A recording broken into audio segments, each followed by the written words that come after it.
മാന്യ പ്രേക്ഷകർക്ക് എൻ്റെ പ്രണാമം. കഴിഞ്ഞ ഏതാനും ദിവസങ്ങളായിട്ട് സംപൂജ്യനായ സന്ദീപാനന്ദഗിരി ഭാരതീയം 2014 എന്ന തലക്കെട്ടോടുകൂടി കാസർഗോഡ് മുതൽക്ക് തിരുവനന്തപുരം വരെ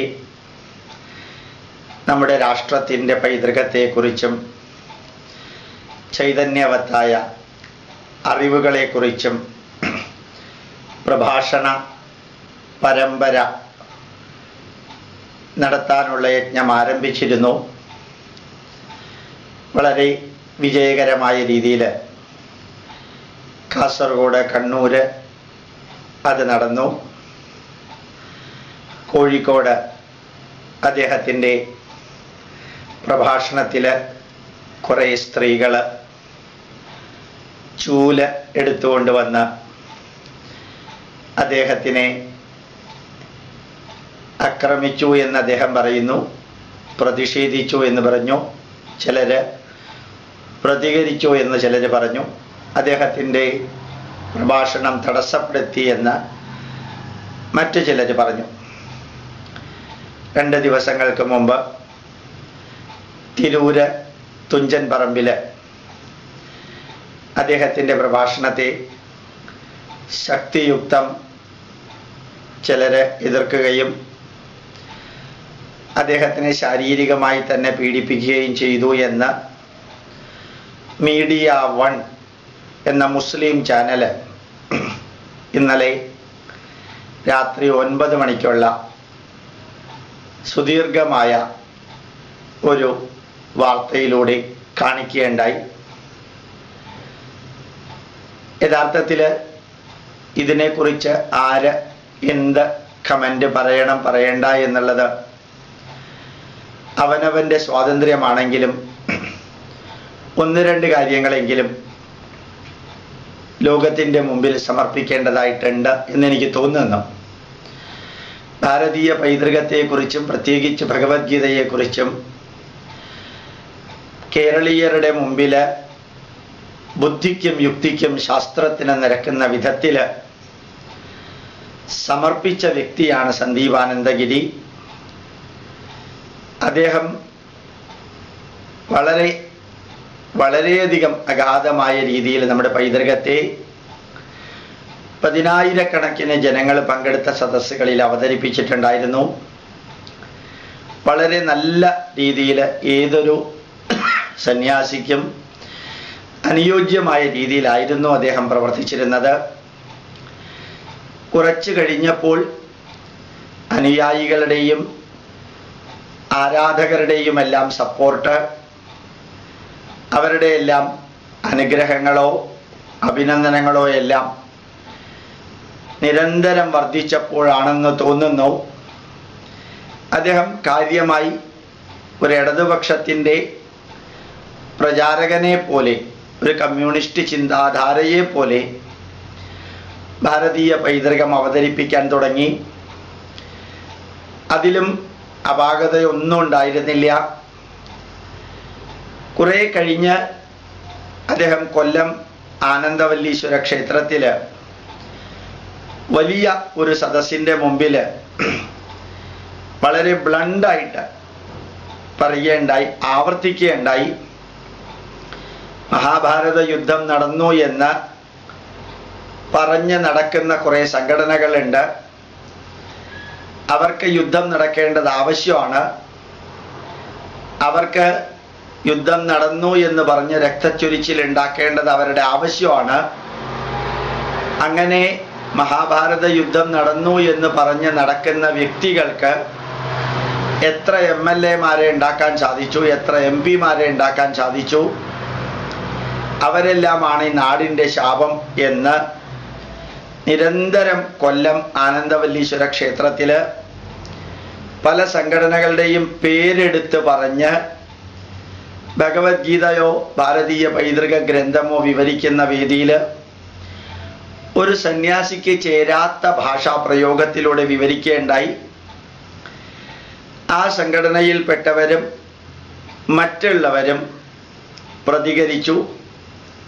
അവിടെയുള്ള സ്ത്രീകൾ പറഞ്ഞു, സ്വാമി, ഞങ്ങൾ ഇവിടെ കേൾക്കാൻ വന്നത് നമ്മുടെ ഭഗവത്ഗീതയെക്കുറിച്ചും ആത്മീയ കാര്യങ്ങളുമാണ്. ചില സംഘടനകളെ എതിർക്കാനോ പുച്ഛിക്കാനോ ഉള്ള വിവരണങ്ങൾ കേൾക്കാനല്ല ഞങ്ങൾ വന്നത് എന്ന് പറയുകയുണ്ടായി. അതിനുശേഷം സന്ദീപാനന്ദഗിരിയുടെ നേതൃത്വത്തിൽ കൈലാസത്തിലേക്കുള്ള യാത്രയിൽ പങ്കെടുത്ത ധാരാളം സുഹൃത്തുക്കൾ, എൻ്റെ സുഹൃത്തുക്കൾ എന്നെ വിളിച്ചറിയിക്കുകയുണ്ടായി. ഈ കൈലാസ യാത്രയിൽ ഉടനീളം അദ്ദേഹം RSSനെയും ക്ഷേത്ര സംരക്ഷണ സമിതിയെയും ഭാരതീയ വിചാര കേന്ദ്രത്തെയും അതിൻ്റെ ഉത്തരവാദിത്തപ്പെട്ട നേതാക്കളെയും പേരെടുത്ത് പറഞ്ഞ് അവഹേളിച്ചുകൊണ്ടായിരുന്നു കൈലാസയാത്ര ഭൂരിഭാഗം സമയവും ചെലവഴിച്ചത്. കൈലാസയാത്രയിൽ പോയ പലരും അദ്ദേഹത്തിനോട് പറയുകയുണ്ടായി, നമ്മൾ പവിത്രമായ ഒരു കാര്യത്തിന് പോവാണ്, എന്തിനാ മറ്റ് സംഘടനകളെ അവഹേളിക്കുന്നത് എന്ന് എടുത്തെടുത്ത് പറയുകയുണ്ടായി. അതിൽ അദ്ദേഹം സായിബാബയെയും മാതാ മൃദാനന്ദമയ്യെയും അതുപോലെയുള്ള സംഘടനകളെയും എല്ലാം ഈ കൈലാസയാത്രയിൽ വളരെ പുച്ഛത്തോടുകൂടി പറയുകയുണ്ടായി. പണ്ടത് പതിവില്ലായിരുന്നു. അതിനുശേഷം അദ്ദേഹം മീഡിയ 1 മാതാ മൃദാനന്ദമയ്ക്കെതിരെ ശക്തിയുക്തം അദ്ദേഹം വാദിക്കുകയുണ്ടായി. മീഡിയ 1ൻ്റെ ഒരു പ്രചാരകൻ, മീഡിയ 1 ഒരു മുസ്ലിം ചാനലാണ്, അവർക്ക് ഭാരതീയ പൈതൃകവുമായി ബന്ധപ്പെട്ട കാര്യങ്ങളിൽ പ്രവർത്തിക്കുന്നവരെ എതിർക്കുകയും പുച്ഛിക്കുകയും ചെയ്യേണ്ടത് അവരുടെ രക്തത്തിലുള്ള DNA-യിലുള്ളതാണ്. ഒരുപക്ഷെ ദൂരദർശനിൽ ഇദ്ദേഹത്തിൻ്റെ പ്രഭാഷണം നടക്കുന്നതിൽ സാമ്പത്തിക ഭാരം താങ്ങാൻ സാധിക്കുന്നില്ല, നാട്ടുകാരോട് സഹായിക്കണമെന്ന് ആ ദൂരദർശനിലെ അദ്ദേഹത്തിൻ്റെ പ്രഭാഷണ വേളയിൽ ഇങ്ങനെ സ്ക്രോളിങ്ങിലൂടെ എഴുതാറുണ്ട്, എഴുതിക്കൊണ്ടേയിരിക്കാറുണ്ട്. ഈ പ്രക്ഷേപണം തുടരണമെങ്കിൽ നാട്ടുകാരുടെ സഹായം വേണം, ഇല്ലെങ്കിൽ അത് നിന്നു പോകുമെന്ന്. ഇന്നലെ എനിക്ക് ലഭിച്ച പിറവി മാഗസീനിലും അതേപോലെ എഴുതിയിട്ടുണ്ട്. ഒരുപക്ഷെ ദൂരദർശനിൽ അദ്ദേഹത്തിൻ്റെ പ്രക്ഷേപണം നടത്താനുള്ള സാമ്പത്തിക ബുദ്ധിമുട്ട് വരികയാണെങ്കിൽ മീഡിയ 1 അതിന് സപ്പോർട്ട് ഉണ്ടാവും എന്ന് വിചാരിച്ചിട്ടായിരിക്കാം മീഡിയ 1 എന്ന മുസ്ലിം ചാനലുമായി ചേർന്ന് ലോകമെമ്പാടും മാനവരാശിയുടെ നന്മയ്ക്ക് വേണ്ടി പ്രവർത്തിക്കുന്ന അമൃതാനന്ദമയ്യെ അവരുടെ കൂട്ടത്തിൽ 20 വർഷം വർക്ക് ചെയ്ത് 15 വർഷം മുമ്പ് അവരോട് യാത്ര പറഞ്ഞു പോയ ഇന്നും ഹിന്ദുവായി ജീവിക്കുന്ന ഹെയ്ഗൽ എന്ന സ്ത്രീ, 15 വർഷം മുമ്പ് അവരെ വിട്ടുപോയ സ്ത്രീയെ കൊണ്ട് ക്രിസ്ത്യൻ മിഷണറിമാര് അന്തർദേശീയ ഗൂഢാലോചനയുടെ ഭാഗമായിട്ട്, അച്യുതാനന്ദൻ സാർ പറഞ്ഞതുപോലെ തന്നെ അന്താരാഷ്ട്ര ഗൂഢാലോചനയുടെ ഭാഗമായിട്ട് എന്ന് അച്യുതാനന്ദൻ പറയുകയുണ്ടായി വളരെ വ്യക്തമായിട്ട്. അതിൻ്റെ ഭാഗമായിട്ട് എഴുതിയ പുസ്തകം ന്യായീകരണമാണെന്ന് സന്ദീപാനന്ദഗിരി പറഞ്ഞ സമയത്ത് തന്നെ അദ്ദേഹം അറിയണമായിരുന്നു വലിയൊരു സമൂഹത്തെ അദ്ദേഹം അവഹേളിക്കുകയാണെന്ന്. വലിയൊരു സമൂഹത്തെ അവഹേളിക്കുകയാണെന്ന് മാത്രമല്ല, ഈ സന്ദീപ് ചൈതന്യ ജനിക്കുന്നതിന് മുമ്പ് ഈ രാഷ്ട്രത്തിൻ്റെ നന്മയ്ക്കും ഈ രാഷ്ട്രത്തിൻ്റെ ചൈതന്യത്തിനും വേണ്ടി പ്രവർത്തിച്ചവരെയാണ് മുസ്ലിങ്ങൾക്ക് വേണ്ടിയും അദ്ദേഹം പണ്ട് പ്രതിനിധാനം ചെയ്ത കമ്മ്യൂണിസ്റ്റ് പാർട്ടിക്കും വേണ്ടി അവഹേളിക്കുന്നത്, അതും കാവ്യവസ്ത്രമുടുത്ത് എന്ന് അദ്ദേഹം ചിന്തിക്കേണ്ടതായിരുന്നു. തിരൂര് അദ്ദേഹം പ്രഭാഷണം ആരംഭിച്ചപ്പോൾ കുറച്ചുപേരേ ഉണ്ടായിരുന്നുള്ളൂ. സാധാരണഗതിയിൽ സന്ദീപാനന്ദഗിരിയുടെ പ്രഭാഷണത്തിന് 100 കണക്കിന് വ്യക്തികൾ വരേണ്ട സ്ഥാനത്ത് 10-70 വ്യക്തികളാണ് വന്നത്. ആ സദസ്സിൽ ഭാരതീയ വിചാര കേന്ദ്രം ഡയറക്ടർ പരമേശ്വർജിയെയും ഹിന്ദു ഐക്യവേദിക്ക് വേണ്ടി രാപ്പകൽ പ്രവർത്തിക്കുന്ന അനവധി പ്രവർത്തകരെയും അതിനിശിതമായിട്ട് ചെറ്റകള് എന്ന പദപ്രയോഗത്തിലൂടെ അവഹേളിച്ച ആ മനുഷ്യന്റെ അടുത്ത് ഒരു സന്യാസിക്ക് ചേരാത്ത നിരന്തര പദപ്രയോഗം ആ തുഞ്ചൻ പറമ്പിൽ നടത്തിയ വ്യക്തിയുടെ അടുത്ത് അവിടെ വന്ന സ്ത്രീകൾ പറയുകയുണ്ടായി, ഞങ്ങൾ ഇത് കേൾക്കാനല്ല വന്നത്, ഞങ്ങൾ ഭാരതീയ പൈതൃകത്തെക്കുറിച്ച് കേൾക്കാനാണ് വന്നത്, നമ്മുടെ ധർമ്മത്തെക്കുറിച്ചും ആത്മീയതയെക്കുറിച്ചും കേൾക്കാനാണ് വന്നത്, അങ്ങ് ഇതുപോലെയുള്ളത് പറയുന്നത് ശരിയല്ല എന്ന് അദ്ദേഹം ആ സ്ത്രീകളുടെ ഉപദേശം ഒന്നും കേൾക്കാതെ അദ്ദേഹത്തിൻ്റെ നിശിതമായ വിമർശനം തുടങ്ങുകയും അതിന് പ്രതികരണം ഉണ്ടാവുകയും ചെയ്തു. ഒരു കാര്യത്തിൽ അടിവരയിട്ട് ഞാൻ പറയാൻ ആഗ്രഹിക്കുന്നു. സന്ദീപാനന്ദഗിരി എന്ന മനുഷ്യനെ, അദ്ദേഹത്തിന് സന്യാസിയാണോ ഇല്ലയോ, അതിനുള്ള യോഗ്യത ഉണ്ടോ ഇല്ലയോ എന്നൊന്നും ഇപ്പം എനിക്ക് പറയാൻ സാധിക്കണില്ല. പണ്ട് ഞാൻ പറയുമായിരുന്നു നല്ല മനുഷ്യനാണ്, നല്ല യോഗ്യത ഉണ്ടെന്ന്. ആ മനുഷ്യനെ കൈകാര്യം ചെയ്ത രീതി, ശാരീരികമായി പീഡിപ്പിച്ച രീതി 100% തെറ്റാണ്.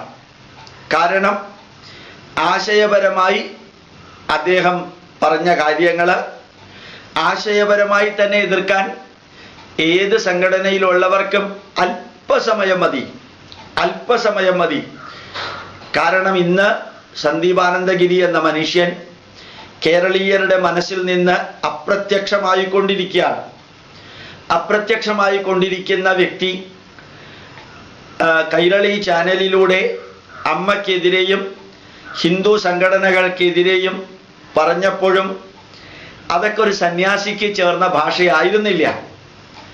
കുവൈറ്റിൽ അദ്ദേഹം ചെന്ന് പറയുകയും അദ്ദേഹത്തിൻ്റെ ഡ്രസ്സും അദ്ദേഹം കഴിച്ച ഭക്ഷണവും അദ്ദേഹത്തിൻ്റെ പെരുമാറ്റവും എല്ലാം കണ്ടവര് നമ്മുടെ പ്രവർത്തകരായിരുന്നു. ഇന്ത്യൻ ഇൻസ്റ്റിറ്റ്യൂട്ട് ഓഫ് സയന്റിഫിക് ഹെറിറ്റേജിന്റെ പ്രവർത്തകരായിരുന്നു അദ്ദേഹത്തിനെ കുവൈറ്റിലേക്ക് കൊണ്ടുപോയിട്ട് പ്രഭാഷണം സംഘടിപ്പിച്ചത്. അവരെല്ലാം വേദനയോടുകൂടി പറയുകയുണ്ടായി, ഒരു സന്യാസിക്ക് ഈ ലെവലിലേക്ക് മാറാൻ സാധിക്കുമെന്ന് അറിഞ്ഞത് ഇപ്പം മാത്രമാണ് എന്ന്. പക്ഷെ എന്നിരുന്നാലും അദ്ദേഹത്തിനെ കൈകാര്യം ചെയ്ത രീതി 100% തെറ്റാണ് എന്ന് ആവർത്തിക്കുമ്പോഴും അദ്ദേഹം ഓർക്കേണ്ടതായിരുന്നു, അദ്ദേഹം ആർക്ക് വേണ്ടിയാണോ ഇതെല്ലാം ചെയ്യുന്നത്. കുറേ CEN പോലെയുള്ള മാർക്സിസ്റ്റ് പാർട്ടിക്കാരോ പിണറായി വിജയനോ അല്ലെങ്കിൽ CITU-കാരോ NDF-കാരോ PDP-കാരോ അല്ല അദ്ദേഹത്തിൻ്റെ പ്രഭാഷണം കേൾക്കാൻ വരുന്നത്. ഭാരതീയ പൈതൃകത്തോടും നമ്മുടെ ധർമ്മത്തോടും സനാതന മൂല്യങ്ങളോടും ആദരവും ബഹുമാനവും ഉള്ളവര്, അദ്ദേഹം ബുദ്ധിക്കും യുക്തിക്കും ശാസ്ത്രത്തിന് നിരക്കുന്ന വിധത്തിൽ നമ്മുടെ പൈതൃകത്തെക്കുറിച്ച് പറയുന്നത് കേൾക്കാനാണ് വരുന്നത്.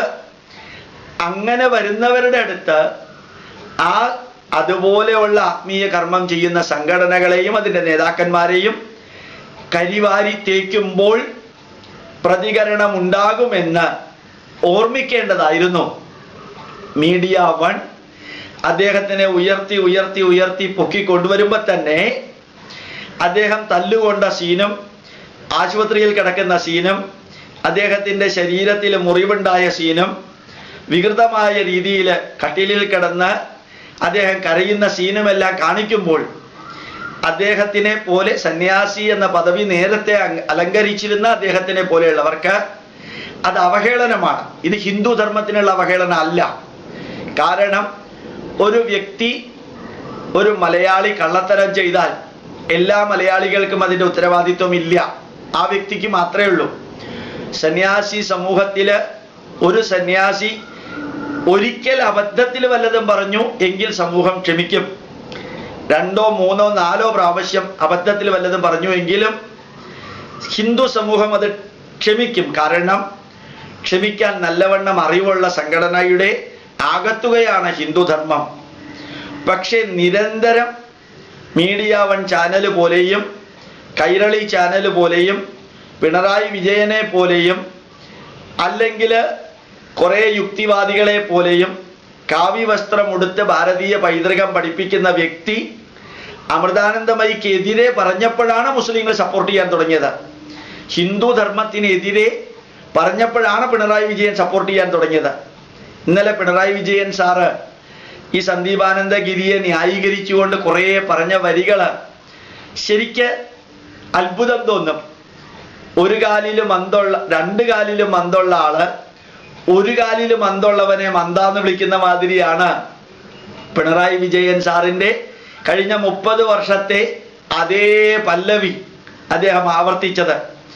അമൃതാനന്ദമയിക്കെതിരെ ബ്രിട്ടാസും കൈരളി ചാനലും മറ്റു പലരും, ഇടതുപക്ഷത്തിലുള്ള മാർക്സിസ്റ്റ് പാർട്ടിയിലുള്ള പലരും, അച്യുതാനന്ദൻ ഒഴികെ പറഞ്ഞതിൻ്റെ ഒരു പരിണത ഫലവും കൂടിയാണ് 2 മാസം മുമ്പ് കേരളത്തിൽ നിന്ന് 14 MP സീറ്റ് ഈ ഇലക്ഷന് ഇടതുപക്ഷത്തിന് കിട്ടുമെന്ന് പറഞ്ഞത് ഇന്നലെ CNN IBN റിപ്പോർട്ട് പ്രകാരം 4 മുതൽ 6 വരെ സീറ്റേ കിട്ടുള്ളൂ എന്ന് അവരുടെ തെരഞ്ഞെടുപ്പ് ഇവാലുവേഷന്റെ റിസൾട്ട് വന്നപ്പോൾ അവനവൻ ചെയ്തു കൂട്ടുന്ന കർമ്മത്തിന്റെ പരിണതഫലമാണ് ഇലക്ഷനിൽ 2 മാസം മുമ്പ് 20-ൽ 14 സീറ്റ് കിട്ടാൻ യോഗ്യത ഉണ്ടായിരുന്ന ഒരു പാർട്ടി 2 മാസം കഴിഞ്ഞപ്പോൾ 4-ഓ 6-ഓ സീറ്റ് ആയി ചുരുങ്ങുമെന്ന് അന്തർദേശീയ നിലവാരമുള്ള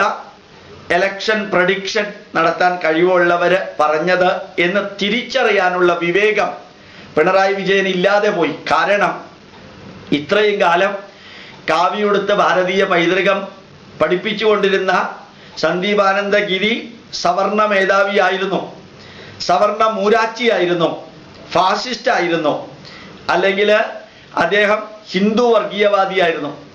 എപ്പോഴാണോ സന്ദീപാനന്ദഗിരി അമൃതാനന്ദമയിക്കെതിരെ പറഞ്ഞത്, അപ്പം അദ്ദേഹം മാർക്സിസ്റ്റ് പാർട്ടിയുടെ കൂട്ടുകാരനായി, യുക്തിവാദിയുടെ കൂട്ടുകാരനായി, മീഡിയ വണ്ണിന്റെ കൂട്ടുകാരനായി. ചിന്തിച്ചു നോക്കുക, ഒരു അമ്മയ്ക്കെതിരെ പറഞ്ഞത് ഒറ്റ കാരണത്തിലാണ് അദ്ദേഹം ഇപ്പുറത്തേക്ക് വന്നത്. സന്ദീപാനന്ദഗിരി വിചാരിച്ചു കാണും, ഒരു വലിയ രാഷ്ട്രീയ പ്രസ്ഥാനത്തിന്റെ സപ്പോർട്ട് എനിക്കുണ്ട്, ഒരു വലിയ മീഡിയ വൺ എന്ന മുസ്ലിം ചാനലിന്റെ സപ്പോർട്ട് എനിക്കുണ്ട്, അതുകൊണ്ട് എനിക്ക് ബാക്കി ഹൈന്ദവ ജനതയെ ഏത് രീതിയിൽ വേണമെങ്കിലും വെല്ലുവിളിക്കാമെന്ന ധാരണ ജനങ്ങളിൽ ഉണ്ടാക്കാൻ അദ്ദേഹത്തിൻ്റെ അനവധി വരികളിലൂടെ അദ്ദേഹം ശ്രമിക്കുകയുണ്ടായി. അദ്ദേഹം കോഴിക്കോട് പറയുകയുണ്ടായി, ഞാൻ ഇന്ന സ്ഥലത്ത് പ്രഭാഷണം നടത്തുന്നുണ്ട്, ഈ ചെറ്റകൾക്ക് വേണമെങ്കിൽ എന്നെ തല്ലാൻ വരാം, ഞാൻ അപ്പം കാണിച്ചു കൊടുക്കാമെന്ന് പറയുകയുണ്ടായി. ഒരു സന്യാസിക്ക് ചേർന്ന വരികളാണോ ഇത്? ഓരോരുത്തർക്ക് ഓരോ രീതിയിൽ പദപ്രയോഗമില്ലേ. ഒരു കോളേജ് പ്രൊഫസർ എങ്ങനെ സംസാരിക്കണമെന്നും, ഒരു കോർപ്പറേഷനിലെ ക്ലർക്ക്, അല്ലെങ്കിൽ ഒരു കോർപ്പറേഷനിലെ പ്യൂണ്, ഒരു IAS ഉദ്യോഗസ്ഥൻ, രാഷ്ട്രീയക്കാരെ വിടുക, ഓരോ വ്യക്തിയും അദ്ദേഹത്തിൻ്റെ അക്കാഡമിക് ബാക്ക്ഗ്രൗണ്ടും ഇൻ്റലക്ച്വൽ കപ്പാസിറ്റിയും വിസ്ഡവും നോളജും എല്ലാം അനുസരിച്ചാണ് സംസാരിക്കേണ്ടത്. കാവി വസ്ത്രം ഉടുത്തു എന്ന കാരണത്താൽ പണ്ട് അനേകായിരം സ്ത്രീകൾ ആരാധകരായിട്ടുണ്ടായിരുന്നു എന്ന കാരണത്താൽ പണ്ട് എറണാകുളം TDM ഹാളിൽ ഭഗവത്ഗീത 108 ദിവസം അദ്ദേഹം പ്രഭാഷണം നടത്തിയപ്പോൾ മുകളിലത്തെ എയർ കണ്ടീഷൻ മുറിയിലും ചുവട്ടിലത്തെ എയർ കണ്ടീഷൻ മുറിയിലും ഫുള്ളായിട്ട് ഉണ്ടായിരുന്നു. 7 ലക്ഷം രൂപ ദക്ഷിണ കിട്ടിയത് അദ്ദേഹത്തിന് ആത്മാഭിമാനം വർദ്ധിപ്പിക്കാൻ പാകത്തിന് പ്രയോജനപ്പെട്ടിരുന്നു. അത്രയും ആയപ്പോഴാണ് ചിന്മയ മിഷനിൽ നിന്ന് അദ്ദേഹത്തിനെ പുറത്താക്കിയത്. ചിന്മയ മിഷനിൽ നിന്ന് അദ്ദേഹത്തിനെ പുറത്താക്കിയ കത്ത് TDM ഹാളിലെ കൃഷ്ണൻകുട്ടി എന്നെ കാണിക്കുകയുണ്ടായി. അതൊന്നും തെറ്റല്ല. അദ്ദേഹം പുറത്തു പോയത് കൊണ്ട് ഒരു വലിയ യജ്ഞം സ്വന്തം ആഗ്രഹപ്രകാരം ചെയ്യാൻ സാധിച്ചു, സ്വതന്ത്രമായിട്ട് ചെയ്യാൻ സാധിച്ചു. പക്ഷെ ആ സ്വാതന്ത്ര്യം ഹൈന്ദവ ജനത അനുഗ്രഹിക്കുകയും അഭിനന്ദിക്കുകയും ആശീർവദിക്കുകയും ചെയ്യുന്നത് ഇദ്ദേഹം നന്മ നിറഞ്ഞ കാര്യങ്ങൾ ചെയ്യുന്നു എന്ന കാരണത്താലാണെന്ന് തിരിച്ചറിയാൻ സാധിക്കാതെ പോയപ്പോൾ അദ്ദേഹത്തിന് പറ്റിയ അബദ്ധം, ആ അംഗീകാരവും ആ സപ്പോർട്ടുമെല്ലാം എന്തും ഏതും ആത്മീയ സദസ്സുകളിൽ വിളിച്ചു പറയാനുള്ള ഒരു അവസരമാണെന്ന് തെറ്റിദ്ധരിച്ചതാണ്. ആത്മീയത പറയാൻ മാത്രമുള്ളതാണെന്നും ആചരിക്കാനുള്ളതല്ല എന്നും അദ്ദേഹത്തിന് തോന്നി. ഇന്നലെ പുരോഗമന സാഹിത്യ സമിതിയുടെ ഒരു വ്യക്തി, എന്തോ CNN അദ്ദേഹത്തിൻ്റെ പേര്, അദ്ദേഹം പറയുകയുണ്ടായി, അദ്ദേഹം പുരോഗമന സാഹിത്യ സമ്മേളനത്തിൻ്റെ അദ്ദേഹം പ്രസംഗിച്ചതിലെ പകുതിയും സന്ദീപാനന്ദഗിരിയെ ന്യായീകരിച്ചുകൊണ്ടായിരുന്നു എന്ന്. ഈ സന്ദീപാനന്ദഗിരിയെ ഇപ്പോ ന്യായീകരിക്കുന്ന ഈ മനുഷ്യൻ, ഈ മാർക്സിസ്റ്റുകാരൻ, ഈ പുരോഗമനവാദി, ഈ യുക്തിവാദി ഒരു 5-6 മാസങ്ങൾക്ക് മുമ്പ് സന്ദീപാനന്ദഗിരിയെ ന്യായീകരിക്കുമായിരുന്നുവോ? അദ്ദേഹം സന്ദീപാനന്ദഗിരിയെ ന്യായീകരിക്കാൻ കാരണം അമൃതാനന്ദമയ്യെയും അദ്ദേഹം പരമേശ്വർജിയെയും ഹൈന്ദവ സംഘടനകളെയും അടിമുടി അവഹേളിക്കുന്ന വാക്കുകൾ അദ്ദേഹം ഹൈന്ദവ ധർമ്മശാസ്ത്ര വിവരണ സദസ്സുകളിൽ പറഞ്ഞതുകൊണ്ടല്ലേ ഈ ജനങ്ങൾ പ്രതികരിച്ചത്? അപ്പോ ശത്രുവിന്റെ ശത്രു എന്റെ മിത്രം എന്ന മാർക്സിസ്റ്റുകാരുടെ അടവ് എലക്ഷൻ ഉപയോഗിക്കുന്ന മാതിരി സന്ദീപാനന്ദഗിരിയിലും ഉപയോഗിച്ചു. സന്ദീപാനന്ദഗിരി ആത്മീയത പ്രസംഗിക്കുന്ന ആള് ആത്മീയതയുടെ അന്തസത്ത അറിഞ്ഞില്ല എന്ന ഒറ്റ കാരണത്താലാണ് ഈ തല്ലുകൊള്ളേണ്ടി വന്നത്. നമ്മൾ പറയാറില്ലേ തല്ലുകൊള്ളിത്തരം ചെയ്യരുതെന്ന്? അദ്ദേഹം അത് ചെയ്തു. പക്ഷേ വീണ്ടും പറയുന്നു, സന്ദീപാനന്ദഗിരിയെ ശാരീരികമായിട്ട് പീഡിപ്പിച്ചത് 100% തെറ്റ്. അത് ഒരു കാരണവശാലും ആവർത്തിക്കരുതായിരുന്നു. അത് ഏറ്റവും തെറ്റായിട്ടുള്ള ഒരു തിന്മ നിറഞ്ഞ പ്രവൃത്തിയായി പോയിരുന്നു. കാരണം കാവ്യവസ്ത്രമുടുത്ത് ഭാരതീയ പൈതൃകം തെറ്റായിട്ടോ ശരിയായിട്ടോ പ്രചരിപ്പിക്കുന്ന ഒരു വ്യക്തി കേരളീയരുടെ മനസ്സിൽ അസാധാരണ മാറ്റം വരുത്തിയ വ്യക്തിയാണ്. അദ്ദേഹം ചെയ്ത നന്മകളെ മറന്നുകൊണ്ട് അദ്ദേഹത്തിനെ ട്രീറ്റ് ചെയ്യരുതായിരുന്നു എന്ന് പറയുന്നതോടൊപ്പം അദ്ദേഹവും സന്ദീപാനന്ദഗിരിയും ശ്രദ്ധിക്കേണ്ടതായിരുന്നു, തന്നെ പ്രൊട്ടക്റ്റ് ചെയ്യാൻ എല്ലാ വേദികളിലും പോലീസ് ഉണ്ടാവില്ല, തന്നെ പ്രൊട്ടക്റ്റ് ചെയ്യാൻ എല്ലാ വേദികളിലും DYFIക്കാരുണ്ടാവില്ല, തന്നെ സംരക്ഷിക്കാൻ CITUക്കാരുണ്ടാവില്ല, തന്നെ സംരക്ഷിക്കാൻ CENO അല്ലെങ്കിൽ പിണറായി വിജയനോ ഉണ്ടാവില്ല, തന്നെ പ്രൊട്ടക്റ്റ് ചെയ്യാൻ PDPക്കാരും NDFകാരും ഉണ്ടാവില്ല, അവരുടെ സദസ്സിൽ അല്ല താൻ പ്രഭാഷണം നടത്തുന്നത് എന്ന് ചിന്തിക്കാനുള്ള സാമാന്യ ബുദ്ധി സന്ദീപ് ചൈതന്യക്ക് ലഭിക്കാതെ പോയതിന്റെ പരിണതഫലവും കൂടി ആയിരിക്കാം ഇങ്ങനെയെല്ലാം സംഭവിച്ചത്. ധാരാളം സ്ഥലത്ത് വളരെ മോശമായ അനുഭവം ഉണ്ടായിട്ടും അദ്ദേഹത്തിന്റെ തിന്മ നിറഞ്ഞ പ്രചരണങ്ങള് കൈലാസ യാത്രയിലും മറ്റ് യാത്രകളിലും കേരളത്തിലെ വിവിധ വേദികളിലും തിന്മ നിറഞ്ഞ വാക്കുകളുടെ പ്രയോഗം സന്യാസിക്ക് ചേരാത്ത തരത്തിൽ അദ്ദേഹം നടത്തിയതിന്റെ പരിണതഫലമാണ് സന്ദീപാനന്ദഗിരിക്ക് ഇതെല്ലാം സംഭവിച്ചത് എന്ന് ദൂരെ മാറി നിന്ന് നോക്കുന്നവർക്ക് മനസ്സിലാക്കാൻ സാധിക്കും. അദ്ദേഹം നന്മ നിറഞ്ഞ പ്രവൃത്തി ചെയ്യുന്നു. നന്മ നിറഞ്ഞ പ്രവൃത്തി ചെയ്യുന്നവരെ അഭിനന്ദിക്കുക, അനുമോദിക്കുക, ആശീർവദിക്കുക, അനുഗ്രഹിക്കുക ചെയ്യണമെന്ന് നിർബന്ധമില്ല. നന്മ നിറഞ്ഞ മറ്റു പ്രവൃത്തി ചെയ്യുന്നവരെ അനുമോദിക്കണമെന്ന് നിർബന്ധമില്ല, ആശീർവദിക്കണമെന്ന് നിർബന്ധമില്ല, അനുഗ്രഹിക്കണമെന്ന് നിർബന്ധമില്ല. പക്ഷെ അവഹേളിക്കരുത് എന്നുള്ളത് മിനിമം കണ്ടീഷനാണ്.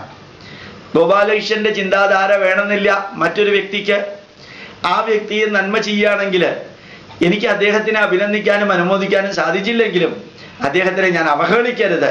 അവഹേളിച്ചാൽ അദ്ദേഹമല്ല ഡീഗ്രഡേഷന് വിധേയമാവുന്നത്, അദ്ദേഹമല്ല അവഹേളനത്തിന് വിധേയമാവുന്നത്, ഞാൻ സ്വയം അവഹേളിതനാവുകയാണ്. നന്മ നിറഞ്ഞ അനവധി സംഘടനകൾ, ഞാൻ വീണ്ടും പറയുന്നു, സന്ദീപാനന്ദഗിരി ഭൂമിയിലേക്ക് വരുന്നതിന് മുൻപുണ്ടായ സംഘടനകള് അവരെല്ലാം ഉള്ളത് കൊണ്ട് തന്നെയാണ് ഇന്ന് ഹിന്ദു ധർമ്മം ഉള്ളത്. ക്രൈസ്തവ മതപരിവർത്തനവും ഇസ്ലാമീകരണവും എല്ലാം നടക്കുമ്പോഴും ഇന്ന് ഹിന്ദു ധർമ്മം ഉള്ളത്. യോജിക്കാൻ പറ്റുന്നവർക്കും യോജിക്കാൻ പറ്റാത്തവർക്കും അംഗീകരിക്കേണ്ടി വരുന്നത് അവരെല്ലാം ഉള്ളത് കൊണ്ടാണ് ഇന്ന് ഹിന്ദു ധർമ്മം ഭാരതത്തില് ഇത്രയുമെങ്കിലും നിലനിൽക്കുന്നത്. അതൊന്നും അറിയാതെ ആത്മീയത എന്ന് പറയുന്നത് സ്വർഗത്തിലേക്ക് പോകാനാണെന്ന് ധരിപ്പിക്കാൻ കാവ്യമുടുത്ത് ഇറങ്ങിയ വ്യക്തികള് ഇവരെ അവഹേളിക്കാൻ ഇറങ്ങിയാൽ സ്വാഭാവികമായിട്ടും അതിന് തിരിച്ചടിയോ ഉണ്ടാവുമെന്ന് അറിയേണ്ടിയിരുന്നു. വീണ്ടും പറയുന്നു, അദ്ദേഹത്തിന് ഇതുപോലെയുള്ള അനുഭവം ഉണ്ടായതിൽ ദുഃഖമുണ്ട്, ഉണ്ടാകരുതായിരുന്നു.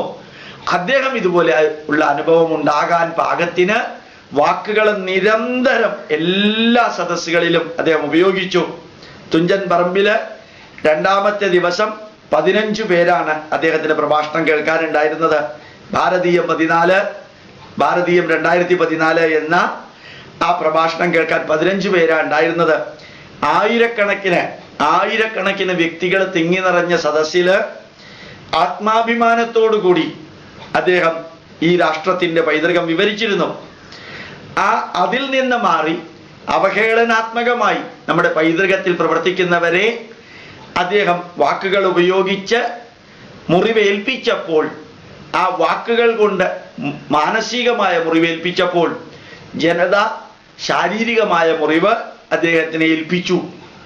ഒരു വിഭാഗം സംഘടനയിലെ ഒരു വിഭാഗം പ്രവർത്തകര് അത് ശരിയോ തെറ്റോ എന്നുള്ളത് ചിന്തിക്കാൻ സമൂഹത്തിന് വിടുകയാണ്. പക്ഷേ അദ്ദേഹത്തിന് ഇത് സംഭവിക്കരുതായിരുന്നു എന്ന് ആവർത്തിക്കുമ്പോഴും ഇതുപോലെയുള്ളത് സംഭവിക്കാനുള്ള അവസരം അദ്ദേഹം ഉണ്ടാക്കരുതായിരുന്നു എന്നുകൂടി ചിന്തിക്കണം. TP ചന്ദ്രശേഖരനെ വധിച്ചവര് ഇദ്ദേഹത്തിനെ തല്ലിയതിനെതിരെ പറയുന്നത് അത് ഇലക്ഷനില് ശ്രദ്ധ മാറ്റാൻ വേണ്ടിയാ. പത്മനാഭസ്വാമി ക്ഷേത്രത്തിലെ സ്വർണമെല്ലാം പൊതുഖജനാവിൽ ഇടണമെന്ന് പറയുന്ന വ്യക്തികൾ തന്നെയാണ് ക്രിസ്ത്യൻ സ്വർണവും മുസ്ലിം സ്വർണവും എവിടെ ഇടണമെന്ന് പറയില്ല. കാരണം താമരശ്ശേരി ബിഷപ്പിന്റെ വീട്ടിൽ ചെന്ന് ബ്രേക്ക്ഫാസ്റ്റ് കഴിച്ച് ഇലക്ഷന് വേണ്ടി വോട്ടിറക്കുമ്പോ അവര് ഹിന്ദുവിനെ പൂർണ്ണമായിട്ടും മറക്കാറുണ്ട്. അവർ ക്രിസ്ത്യാനിയെയും മുസ്ലിമിനെയും ഹിന്ദുവിനെതിരെ പറയുന്നവരെയുമാണ് താലോലിക്കാറുള്ളത്. അങ്ങനെയുള്ള ലിസ്റ്റില് സന്ദീപാനന്ദഗിരി പെട്ടത് അദ്ദേഹത്തിന്റെ ഗതികേടാണ്. ഒന്നുകൂടി ഓർമ്മിക്കുക, NDF-കാരോ PDP-കാരോ CITU-കാരോ DYFI-കാരോ SFI-കാരോ അല്ല സന്ദീപാനന്ദഗിരിയുടെ പ്രഭാഷണം കേൾക്കാൻ വരുന്നത്. അവർക്കിതിൽ യാതൊരു താല്പര്യവും ഇല്ല. സന്ദീപാനന്ദഗിരിയെ അവരൊരു കച്ചവട ചരക്കാക്കുമ്പോൾ ഇദ്ദേഹം കച്ചവട ചരക്കാവാൻ നിന്നുകൊടുത്തത് അദ്ദേഹത്തിന്റെ ഗതികേട് എന്ന് മാത്രമേ പറയാനുള്ളൂ. പ്രണാമം, നമസ്കാരം.